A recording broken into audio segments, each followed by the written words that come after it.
Bonjour à tous et bienvenue dans ce nouveau numéro du JTech. Le JTech, vous le savez, c'est chaque week-end le meilleur de l'actualité high-tech sur 01net TV.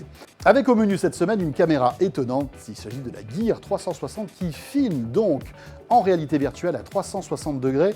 On l'a prise en main. Votre iPhone va bientôt avoir de nouvelles fonctionnalités avec iOS 10. Ça arrive en septembre. On a d'ores et déjà noté celles qui vont révolutionner votre quotidien.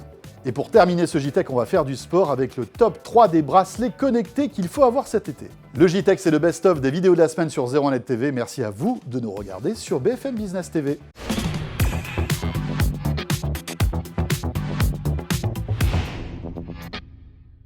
Rappelez-vous, on vous l'avait fait découvrir en avant-première au Mobile World Congress de Barcelone. Ça y est, elle est arrivée à la rédaction de 01net. Cette petite boule qui est devant vous et devant nous, c'est la Gear 360.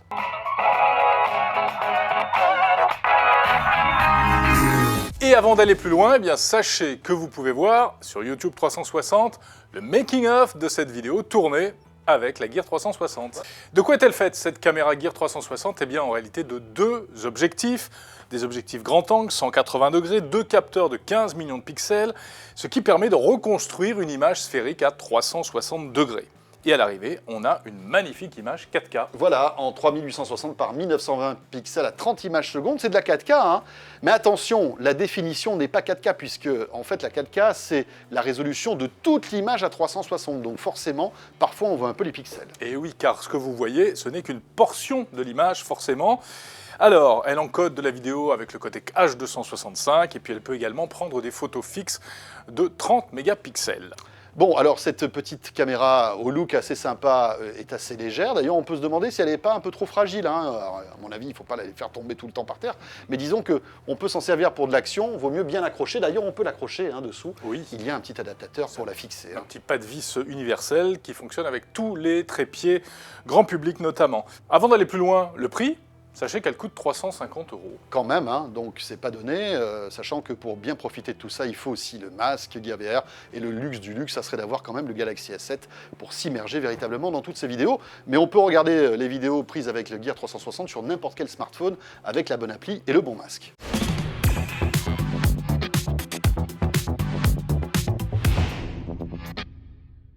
Voilà pour cette petite caméra connectée Samsung assez étonnante. Dans quelques semaines sortira le nouvel iPhone, l'iPhone 7, et avec lui, la nouvelle version d'iOS, iOS 10. iOS 10 qui va marquer quand même une certaine rupture par rapport aux usages qu'on peut avoir aujourd'hui sur son iPhone et iPad.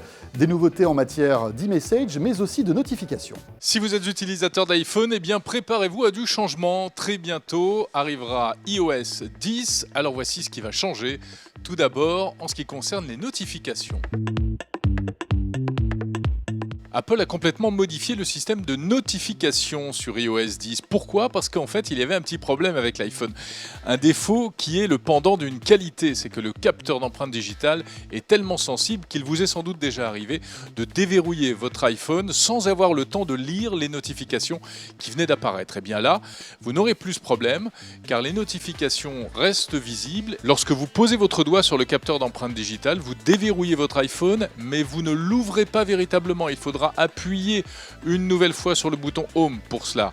Alors en attendant, vous pouvez consulter toutes les notifications et même y répondre directement sans entrer dans l'iPhone. Et sur les iPhones les plus récents, c'est-à-dire 6S, 6S Plus et les suivants, il suffit de soulever l'iPhone pour l'allumer et consulter ainsi les notifications.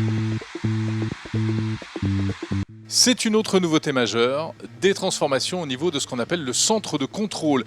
Ce sont les fonctions qui apparaissent lorsque vous faites glisser votre doigt du bas vers le haut de l'écran. Comme jusqu'à maintenant, on conserve l'accès au mode avion, au réglage du Wi-Fi, du Bluetooth, également au mode Night Shift, à l'appareil photo ou encore la torche. Là, rien ne change. Ce qui est nouveau, c'est lorsque vous faites glisser votre doigt sur la droite, vous découvrez une page supplémentaire qui va vous permettre de piloter la musique. Un accès immédiat au lecteur de musique pour mettre en pause, passer au morceau suivant, etc. Et ce n'est pas terminé, on fait glisser encore une fois sur la droite et on accède à une troisième page où l'on va trouver un certain nombre d'applications liées à la plateforme HomeKit, c'est-à-dire pour le pilotage des objets à la maison, des objets connectés. Enfin, lorsque l'iPhone est déverrouillé, Eh bien, il y a du nouveau quand on fait glisser son doigt, cette fois vers la gauche. C'est la page du moteur de recherche qui se retrouve enrichie. Auparavant, on avait juste les dernières applications que l'on avait utilisées. Maintenant, on va véritablement avoir une page baptisée « Aujourd'hui » qui vous permet d'accéder à toutes sortes de widgets. Alors, la météo, vos prochains rendez-vous ou encore des notifications. Bien entendu, l'avantage, c'est que l'on peut configurer tous les widgets au choix et ça nous rappelle des petites choses qui existent déjà sur Android.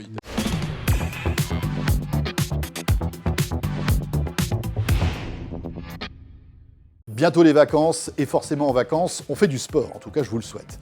Et pour faire du sport et monitorer son sport, rien ne vaut un bracelet connecté, ils sont à la mode. Il y en a beaucoup, comment les choisir? Voici le top 3 des bracelets connectés du moment, avec la rédaction de 01net. Et on commence avec le plus complet d'entre eux, puisque c'est le TomTom Spark Cardio. Il n'est pas donné, il coûte 249 €. Par contre, parmi ses points forts, il a toute une batterie de capteurs qui est en fait un des produits les plus complets sur le marché. Il a évidemment un capteur cardio pour mesurer son rythme cardiaque, une puce GPS qui va vous permettre de partir un petit peu vous balader sans forcément avoir votre smartphone avec vous. Et en plus de ça, il peut stocker 4 Go de musique. Donc vous pourrez carrément, avec des écouteurs Bluetooth, partir tranquillement vous balader sans avoir rien à vous mettre dans les poches. On l'aime bien aussi pour son design, qui est assez sobre, et ses mesures surtout qui sont très précises, notamment justement au niveau du rythme cardiaque. Son écran est aussi très bon, l'affichage est efficace pendant le sport, l'appli mobile est très bien faite, et puis surtout elle est extrêmement détaillée. Autre point fort, il est non seulement compatible avec les smartphones Android, mais avec les iPhones.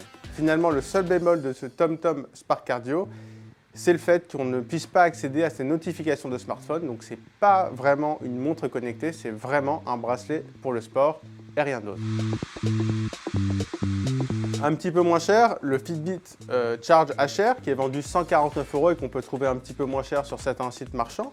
Parmi ses points forts, le capteur de rythme cardiaque et surtout il prend la mesure en continu, donc tout au long de la journée on va pouvoir avoir son pouls affiché. Le bracelet est assez discret, assez fin et bien fini. Il y a simplement une petite protubérance justement au niveau du capteur de rythme cardiaque et surtout il a une très bonne autonomie, l'explication elle est toute simple, il a un minuscule écran donc ça consomme pas beaucoup. Parmi ses points faibles, le capteur de rythme cardiaque et cette fameuse protubérance qui peut avoir tendance à un peu appuyer sur le poignet, notamment pendant l'effort, c'est rien de bien méchant. Et l'autre petit bémol, c'est qu'il ne prend pas en charge la natation pour une raison simple, c'est qu'il peut résister aux éclaboussures mais qu'il ne survivra pas forcément à une nage prolongée, encore moins en eau de mer.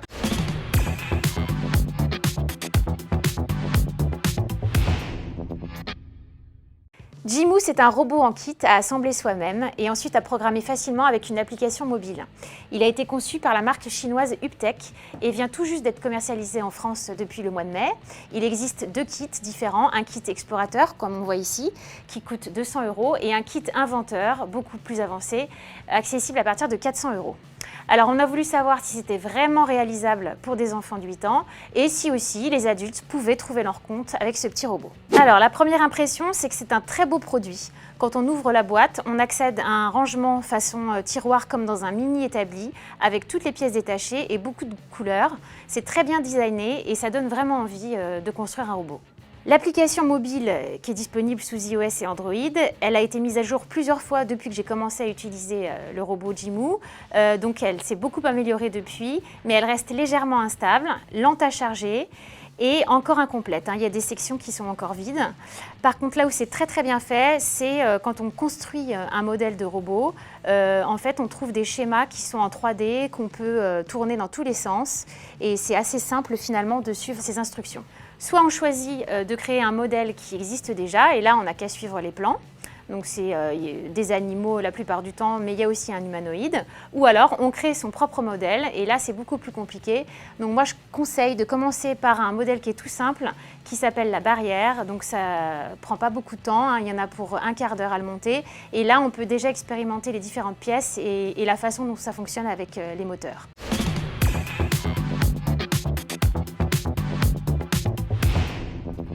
Pour terminer ce JTech, encore les vacances avec une petite sélection d'applis de Jean-Marie Portal, notre spécialiste appli. Il a sélectionné pour vous les applis indispensables avant de partir en vacances. Cessez donc de lézarder avant de devenir rouge comme une écrevisse, mais comme les coups de soleil ne préviennent pas, remettez-vous-en au chrono de Soleil Risque, une application qui, en plus de vous indiquer l'indice UV du lieu où vous vous trouvez, vous alertera lorsque vous êtes sur le point de dépasser les 2 heures d'exposition autorisées par les dermatos. Mais ce n'est pas tout avec Soleil Risque, calculez également votre sensibilité aux ultraviolets en répondant à un petit questionnaire et en cas de problème, repérez les dermatologues les plus proches de vous, juste indispensable.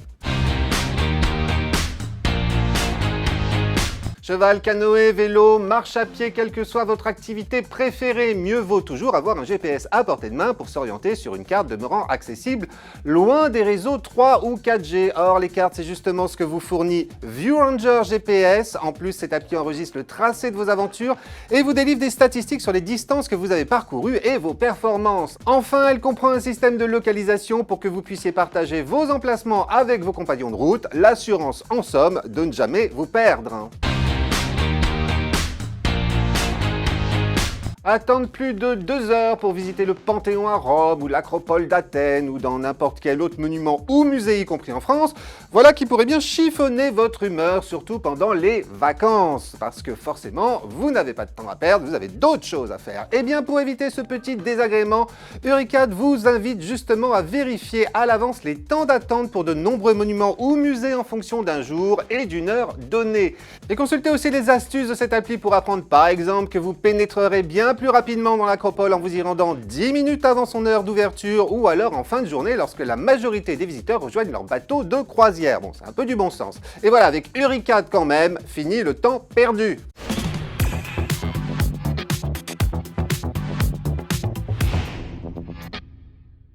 Alors ce JTech n'est pas tout à fait encore en vacances, on sera là la semaine prochaine, mais si vous êtes en vacances, profitez-en bien. N'hésitez pas à nous retrouver chaque jour sur 01nettv.com, à nous suivre aussi sur les réseaux sociaux, sur Twitter et sur Facebook, et j'aurai le plaisir de vous retrouver le week-end prochain. Merci de nous suivre donc sur BFM Business TV.